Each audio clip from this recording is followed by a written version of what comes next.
Hello guys, nagluto tayo ng giniling. Yan, giniling na masabaw, parang pantinda. Parang pantinda guys. Ayan.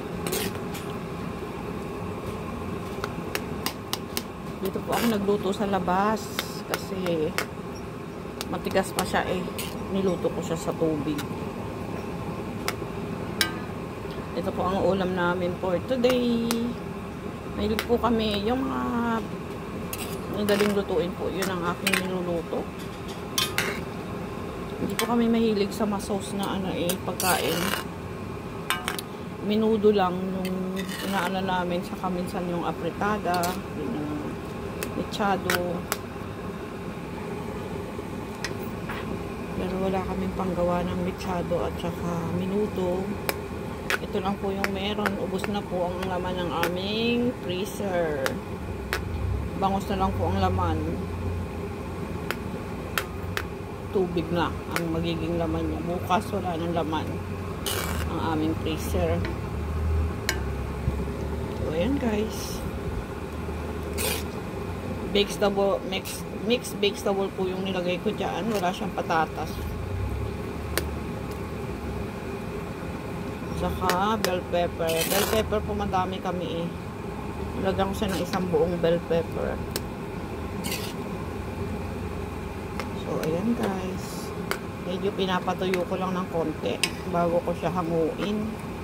Madami na akong upload na ganito guys. Puro ganito kadalasan ang inuulam namin. Adobong manok, adobong baboy. So, ngayon sinigang, nilaga. Hindi pa ako nagluluto. Medyo matagal na.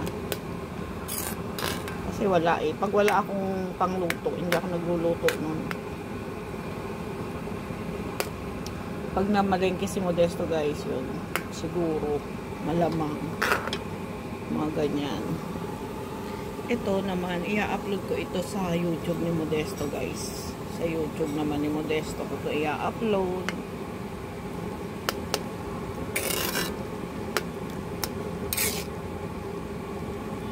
So, lutong-luto na to guys. Kanina ko pa to nakasalang.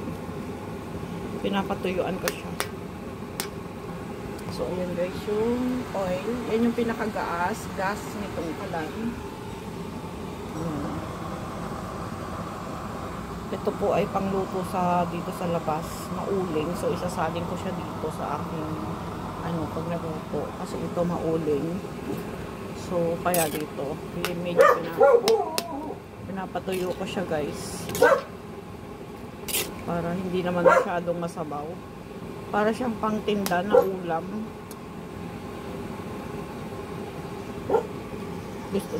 Gusto nila to guys eh, yung ganitong luto. Ng isang araw nagluto ako nito, konti lang natira, binaon sa meal. Ang sarap sana to guys kung may patatas. Wala siyang patatas eh.